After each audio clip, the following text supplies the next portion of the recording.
Here's a photo I took of the lunar occultation on December 7th. Here's the moon, and this is Mars. But there's a smaller occultation coming up on January 3rd of 2023. This one, the moon will only be 93% full, and we won't be able to see this. This one is in Africa. There will be one that we will be able to see later on in January. Let's see. Go to inthesky.org. Go to the calendar. And on January, I know it was in January.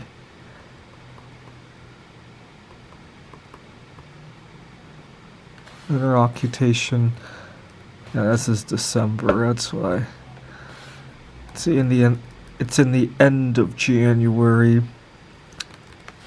Lunar occultation of Mars on January 30. Yep, we will just barely be able to see that, and it begins at 9:45 p.m. Mountain Standard Time is when it will go behind the moon. I won't have to fight with my boss about the day off this time, thank God. Unfortunately, January also has a Friday the 13th. And the last couple of times Friday the 13th came up with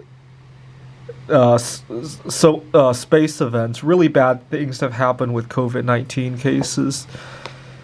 Last couple of times we had November 13 of 2020 was a Friday, and there was also a lunar eclipse that month.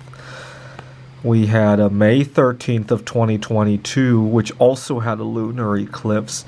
And this Friday the 13th in January, sandwiched in between two occultations of Mars by the moon. And as you can see, COVID cases are already starting to go up after the occultation.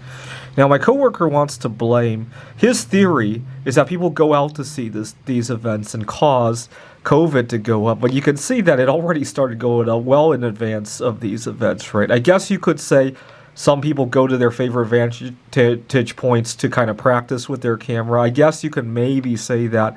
But take a look at how many cases. See, they already went up just in anticipation of Friday the 13th and the occultations happening, right? So it's not people holding Friday the 13th parties, right?